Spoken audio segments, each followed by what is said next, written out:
Buenas, ¿cómo les va a todos? Bienvenidos a un nuevo podcast. Esta vez voy a hacer una especie de reflexión. He estado pensando en los últimos días, a veces veo una película y me genera como ciertas reflexiones. Las reflexiones surgen siempre de la comparación, ¿no? Y para comparar se necesita haber visto, haber explorado aquello que se está comparando, ¿no? Y en este caso, obviamente se trata de cine, de películas, y en particular me ha surgido, siempre hay como una guerra entre los que defienden el cine clásico y el que defiende el cine contemporáneo. Siempre está como esa tensión en el espectador e incluso en la crítica también. Pero sobre todo en el espectador, cabe destacar. Y en el cinéfilo, ¿no? Principalmente.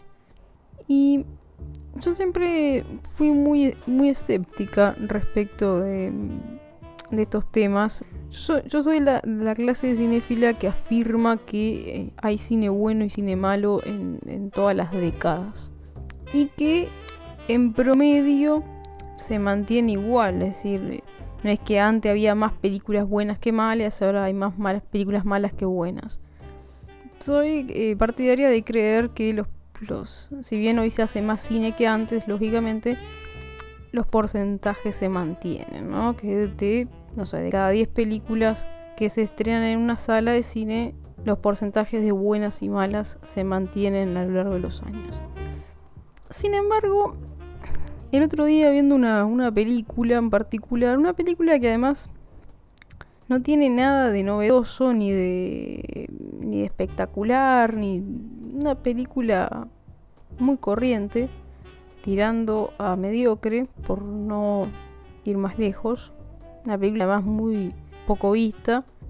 La película Zombie 2 de Lucio Fulci. Una película de terror que poco tiene para aportar al género, que se llama Zombie 2, aunque no hay Zombie 1, porque parece ser, según dicen, que fue una estrategia de marketing que usaron los italianos para vender esta película de Lucio Fulci como si fuera una secuela de, creo que La Noche de los Muertos Vivientes, de George Romero, o una película por el estilo, y quisieron hacer creer que esta era una secuela, entonces le pusieron Zombie 2, pero no era una secuela y tampoco hay Zombie 1. Pero bueno, no importa. Lo cierto es que viendo esta película, una película que, como decía, no tiene nada de remarcable a primera vista, o a segunda o a tercera vista, ninguna vista tiene nada de remarcable. Me empecé a preguntar, ¿no? Esta película es del año 79, si no me equivoco. Y me empecé a replantear esto de si el cine de antes y el cine de ahora mantienen la misma varilla, el mismo nivel, la misma calidad y la misma exigencia al punto de vista.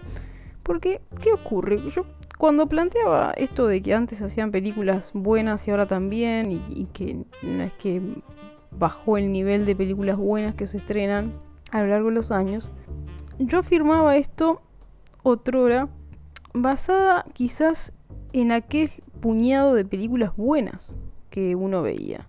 Es decir, si uno se va a las décadas del 40, por ejemplo, y uno dice, bueno, las películas, o se va específicamente al año 40, y uno dice las películas que se estrenaron en el año 40, y uno empieza a nombrar el top 50 de películas del año 40, no sé, Viñedos de Ira y qué sé yo, y empieza a enumerar películas del año 40, no sé, llega como a un puñado de 50, 60 películas que uno puede considerar imprescindibles, capaz que estoy hasta exagerando el número, depende de qué tan lejos queramos ir.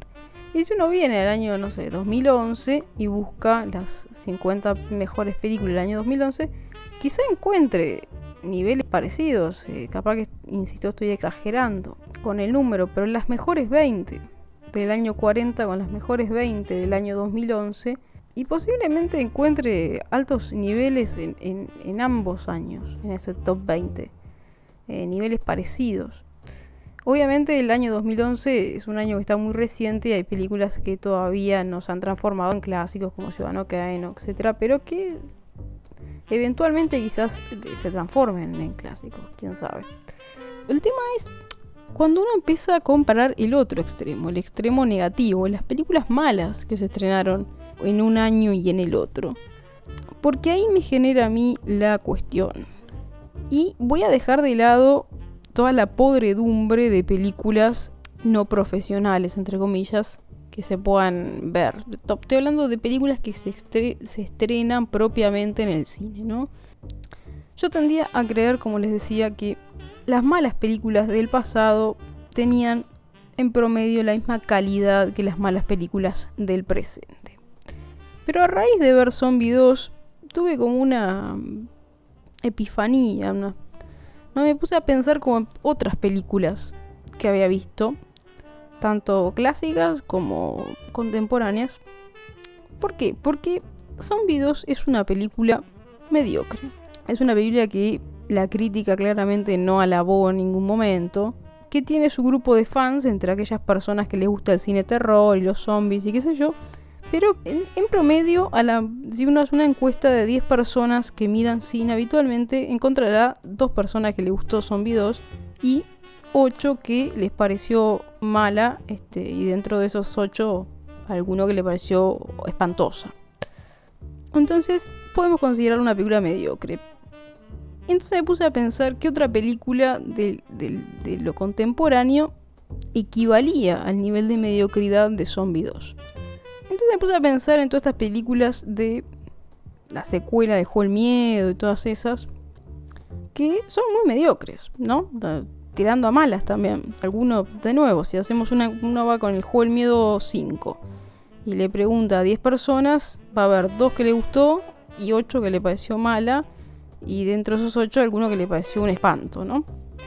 Entonces dije, bueno, podemos poner como equivalentes, manteniendo el género en este caso, ¿no? Que es el género terror, Zombie 2 con Juego de Miedo 5. Zombie 2 del año 79, dirigida por Lucio Fulci, que no es un director demasiado destacado, director que incluso está por debajo de otros directores del género como Mario Bava o Darío Argento, ¿no? Que estaba escalones por abajo. Con Juego del Miedo 5, dirigida por, ya ni me acuerdo quién, pero un director que tampoco lo conoce nadie. Y ahí me surgió la epifanía esta de que Zombie 2 es extremadamente superior en niveles cualitativos a el Juego del Miedo 5. Pero no porque narrativamente lo sea, porque narrativamente Zombie 2 es una película de zombies que atacan, no sé qué, no cuenta ninguna historia que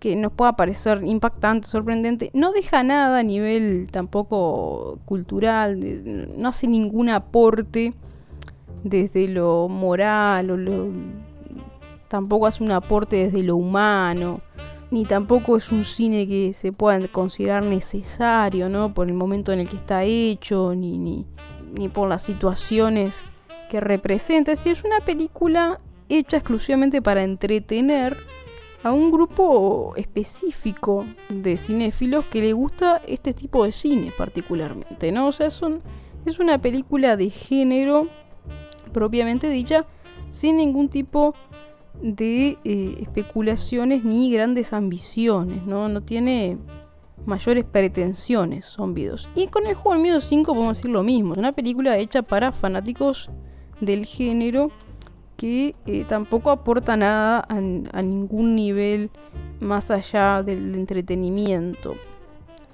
Pero ¿cuál es la gran diferencia y por qué para mí Zombie 2 es extremadamente superior a nivel cualitativo que el Juego del Miedo 5? Y ahí, a partir de estas dos películas, es que voy a empezar a esbozar, digamos, un criterio genérico en el cual compararíamos películas del pasado con películas del presente. ¿Cuál es la diferencia entonces entre Zombie 2 y el Juego del Miedo 5? La diferencia está en el cuidado, y lo voy a llamar de esta manera, estético. Y cuando hablo de cuidado estético, me refiero más que nada a la parte plástica de la película. Voy a dejar de lado el sonido porque el sonido está directamente relacionado a la tecnología y la tecnología ha avanzado. Obviamente después podremos analizar la creatividad a la hora de trabajar el sonido, pero no es una parte en la que me haya centralizado a la hora de evaluar esto. Entonces prefiero dejar de lado la parte del sonido y concentrarme en la imagen y en la plástica. La calidad plástica no está directamente relacionada con el presupuesto, porque no es que una película sale $200 millones, entonces tiene una gran calidad plástica. Uno con $200 millones puede hacer un montón de mierda, y con $2 se puede comprar un papel crepé y hacer un tremendo espectáculo visual. O sea que vamos a dejar de lado la parte presupuestal. La calidad plástica tiene que ver con la composición de los encuadres, de los espacios en los que habitan los personajes de las películas. La diferencia notoria que hay entre Zombie 2 y el Juego del Miedo 5 asusta, pero asusta más que las propias películas. Es muy sencillo cuando uno las ve a las películas. Uno va a ver en Zombie 2 una película, insisto de nuevo, muy mediocre, pero que sin embargo tiene algunos momentos en los que hay un cuidado estético sensacional. Hay una escena abajo del agua con una mujer, creo que está desnuda, gratuitamente desnuda, lo cual, insisto, vuelve a hablar de la mediocridad de la película, pero visualmente la escena es fantástica, está muy bien resuelta. El manejo del color, ¿no? Del agua azul y de cómo se utiliza los colores es sensacional. Hay una escena de una persona mira por un agujero y es un primer plano de un ojo que está excelentemente fotografiada. El cuidado de los zombies hechos con cartón prácticamente, porque no son digitales, los zombies son hechos con maquillaje. Parecen como si estuvieran saliéndole la piel. Es un trabajo de maquillaje sensacional, pero no solo la calidad del maquillaje o no, sino porque uno los ve y definitivamente una persona así, qué trucho ese zombie. Pero claro que es trucho, pero lo importante no es si es trucho o no es trucho el zombie. Lo importante es cómo está utilizado visualmente el zombie. E independientemente que parezca, que se nota que es una persona, que disfrazada, no sé qué. Digo, no, eso no es relevante. Lo relevante acá es cómo está empleado el recurso. Y el recurso visual del zombie. Las coreografías que se hacen con los zombies en la película. La forma en la que entra la sangre en los distintos planos. Cómo contrasta el rojo de la sangre con los otros colores de la paleta de la película. Y hay un trabajo, sin lugar a dudas, en el que denota que por más que es un director que no será ni un gran reconocido ni demás, es un director que tiene una formación plástica. Se nota eso, se nota que las personas que trabajaron en la parte visual de la película tienen una formación plástica. Y en el Juego del Miedo 5 pasa todo lo contrario. Parece como que prendimos la cámara y lo que salió. Es medio... Yo puedo entender a aquellos que me van a decir, bueno, pero pasa que cambiaron las leyes de la estética o está basado en una escuela distinta.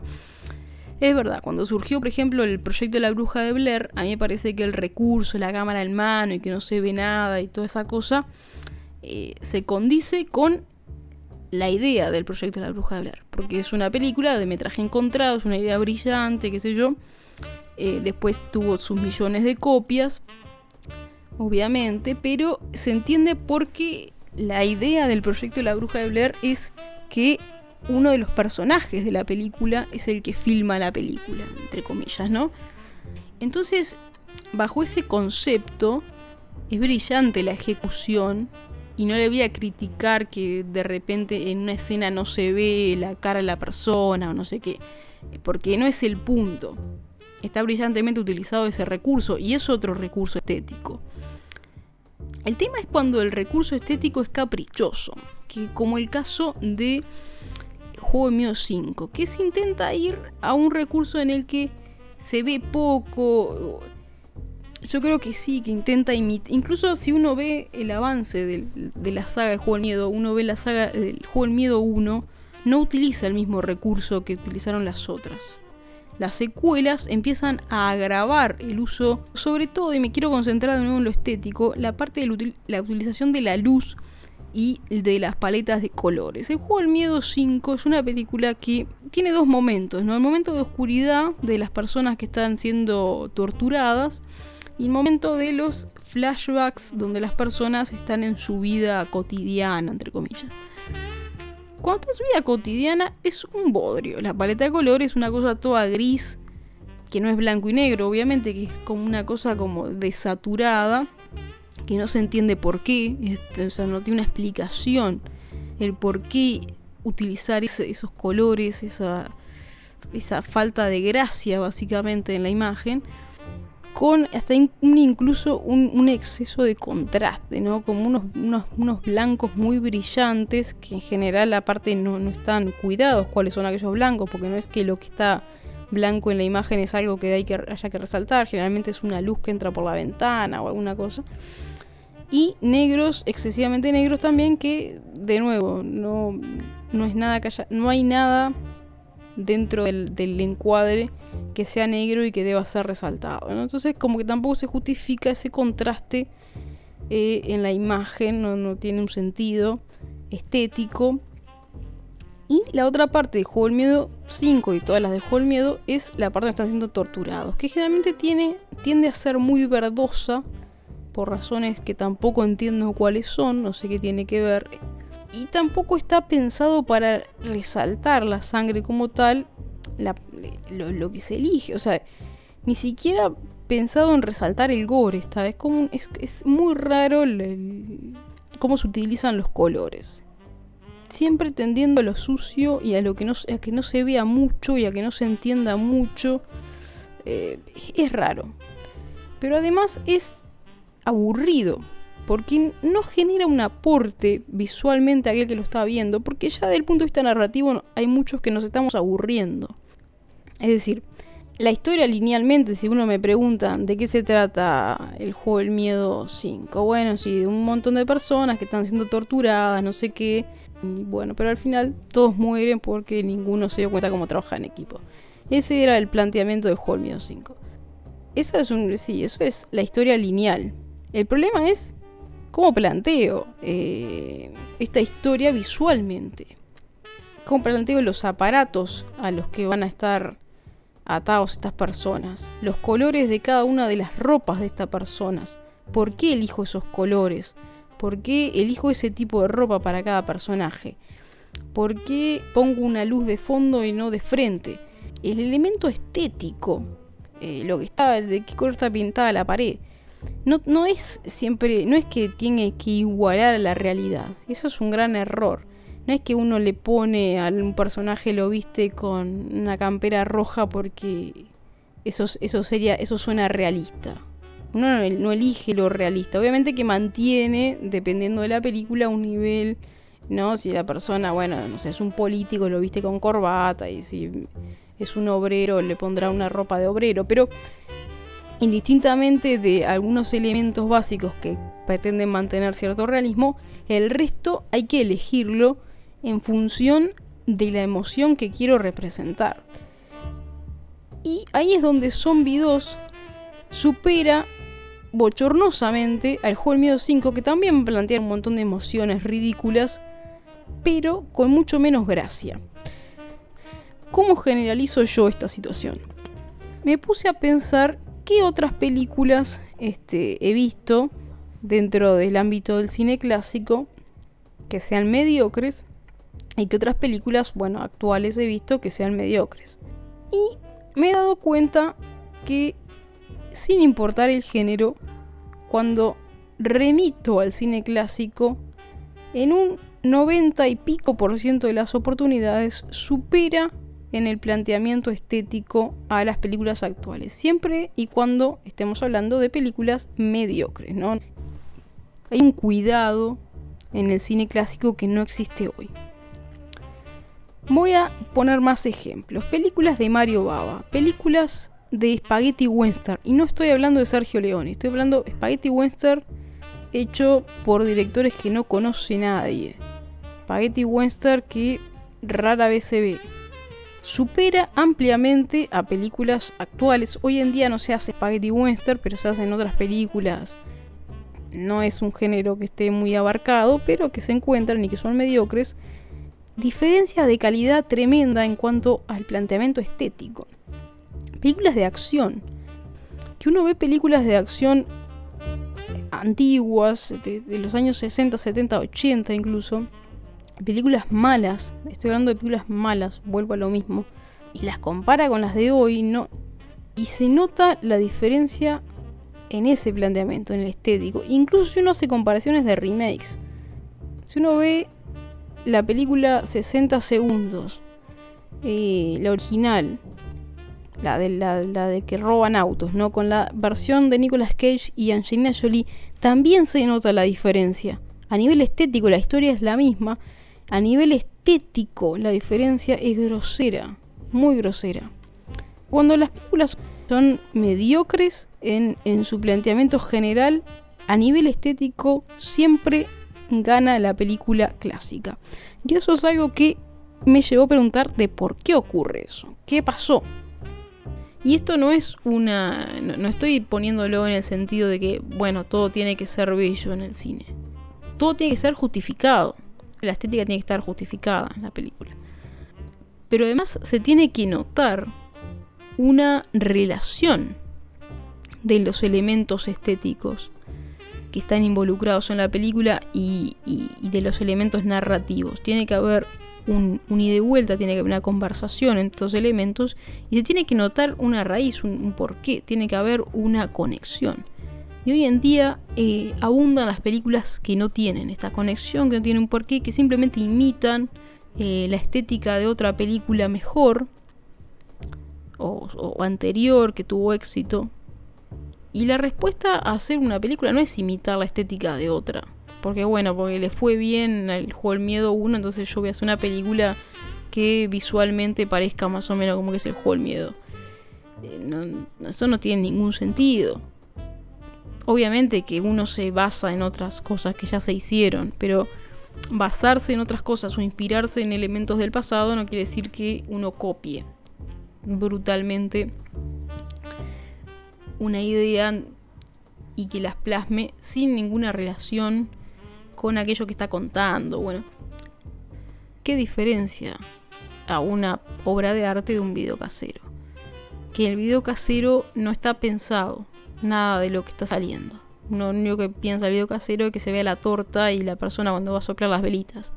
Pero si salen las botellas, los platos, todo lo demás, nadie piensa, nadie le dice a la persona que está vestida de azul, che, correte para la izquierda porque queda feo el azul al lado del amarillo. Nadie piensa en eso, porque todo uno lo que quiere ver es la torta y las velitas. Bueno, en una película no puede pasar eso. No puede pasar que lo que importe sea que se vea la acción, nada más. Y hay veces que pienso que hay gente que filma de esa manera, ¿no? Que solo se ve la acción. Y eso solo se justifica en determinados tipos de cine. Pero no en todo. Y mucho menos en el cine que es meramente entretenimiento. Porque justamente si el cine solo es entretenimiento y encima no cuida la estética, bueno, no se difiere mucho de un video viral, ¿no? Donde lo que importa es que se cayó el pibe y qué gracioso que se cayó el pibe.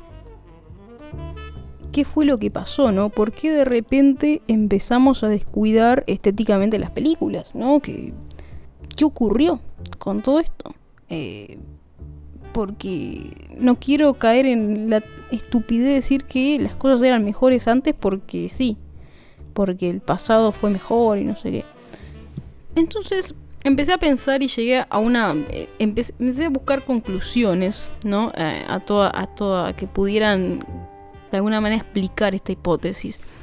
Una de ellas es el hecho de que se hacen mucho más películas hoy que antes y cada vez más.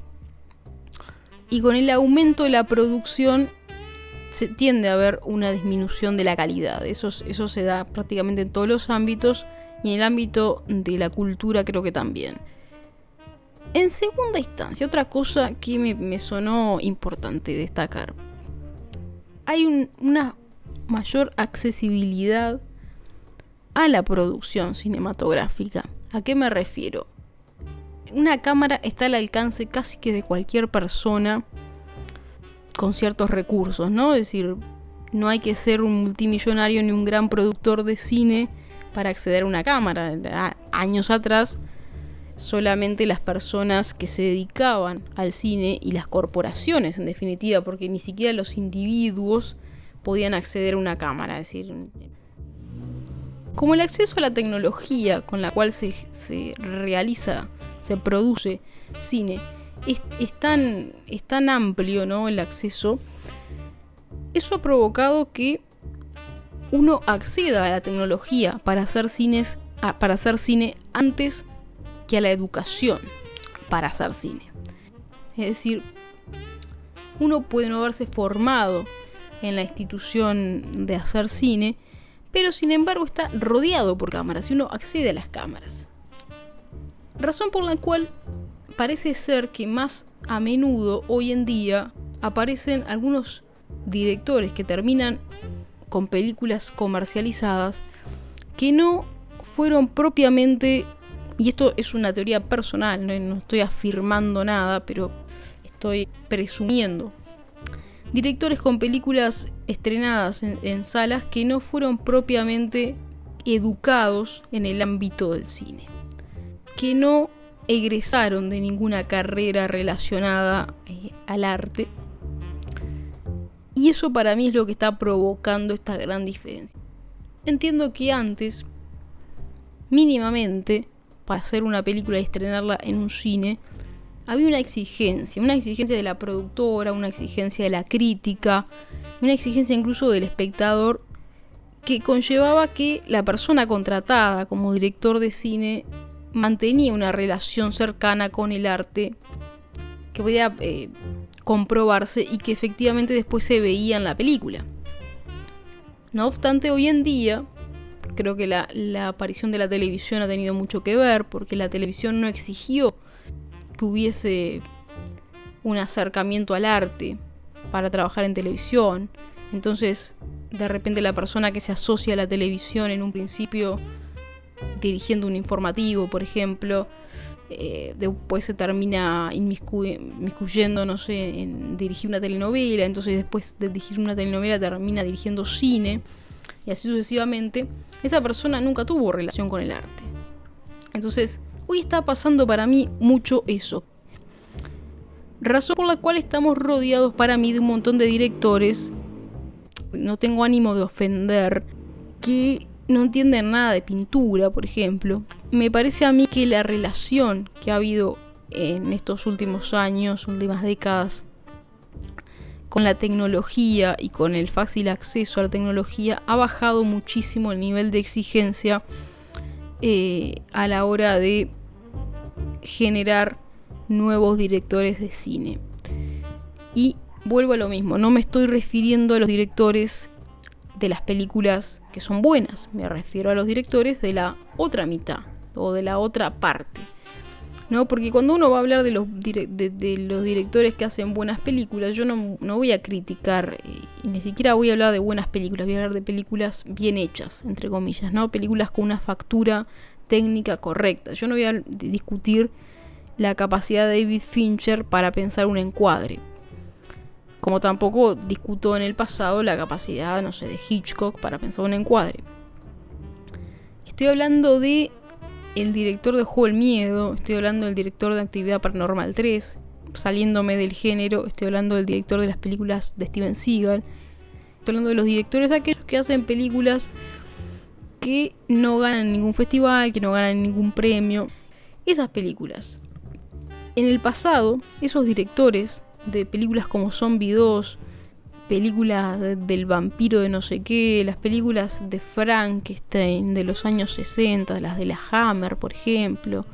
Directores, voy a irme al carajo, pero directores como Jesse Franco, que son conocidos por hacer películas casi que rozando la pornografía, no solo en el sentido sexual, sino en el sentido visual propiamente, mantenían un nivel estético. Había un cuidado estético en esas películas que hoy no se ve en películas de la misma índole.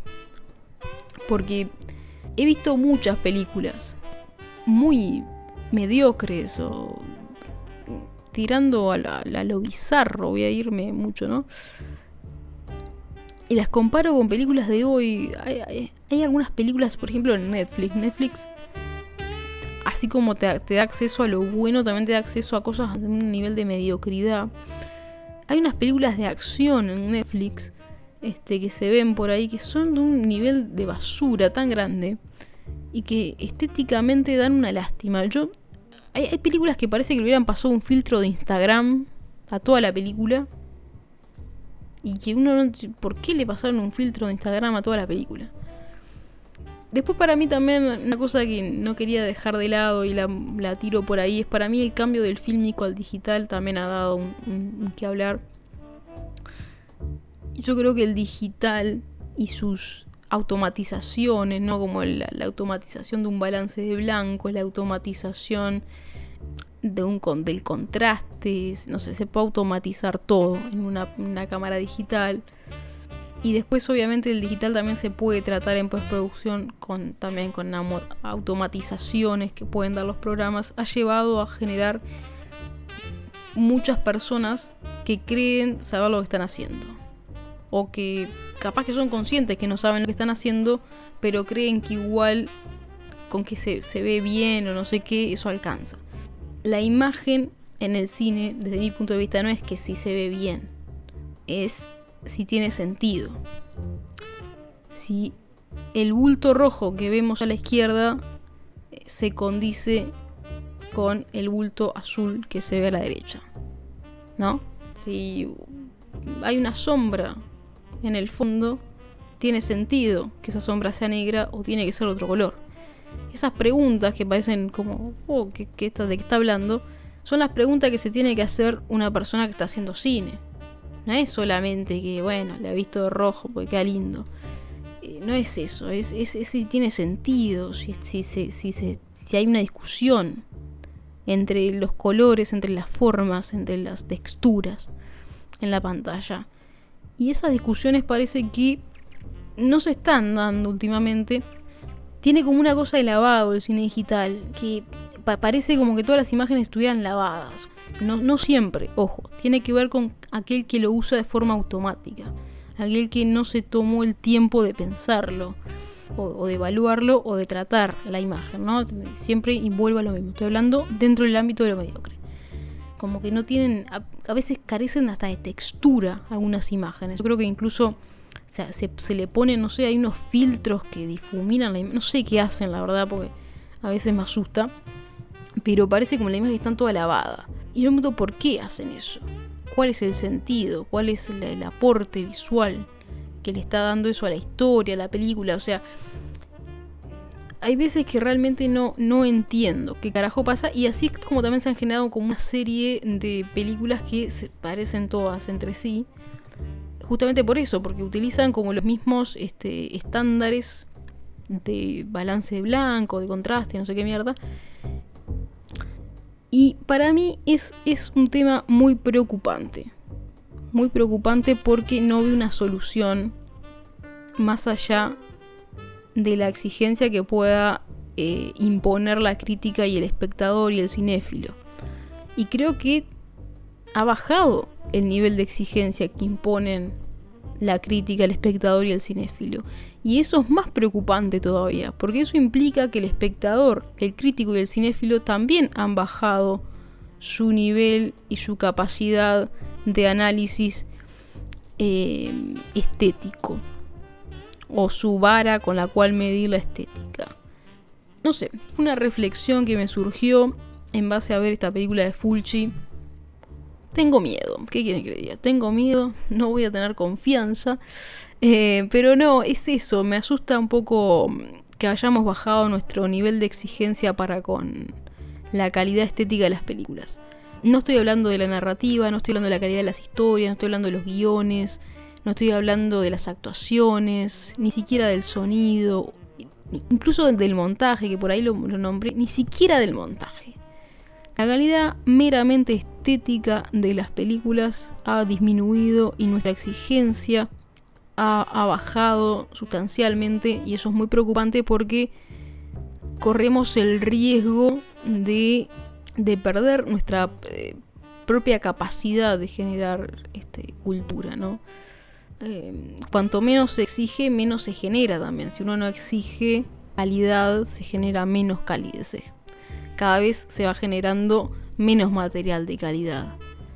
Y eso es muy preocupante. De momento, quiero decir que a nivel general, en los festivales y en las premiaciones, las películas que ahí aparecen en general tienen altos niveles estéticos o de calidad estética. No son, por suerte todavía no han sido violentados estos espacios, pero sí las salas de cine están llenas de películas con calidad estética ínfima. Y también, ni que hablar, los canales de televisión, ¿no? Hay algunos canales de televisión, casi todos, hoy en día, donde abundan algunas películas con un nivel tan mediocre estéticamente que a veces uno no sabe si lo que está viendo es una película o un video casero hecho por alguna persona que está aburrida. O sea, es como a veces se llega como a esos niveles. Y ojo, hay películas hechas con la intención de parecer videos caseros, pero digo, no son, cuando la película no tiene esa intención y lo parece, es muy grave. O sea que bueno, no sé. Estoy preocupada por eso, quería dejar esa reflexión. Y bueno, nos veremos en el próximo podcast, seguramente con alguna otra reflexión de estas que estoy teniendo últimamente, porque últimamente estoy así, estoy como reflexiva, no sé, metí unos arranques medios extraños. Así que bueno, espero les haya servido de algo y quisiera saber si comparten o no esta preocupación que me ha surgido. Nos vemos en la próxima.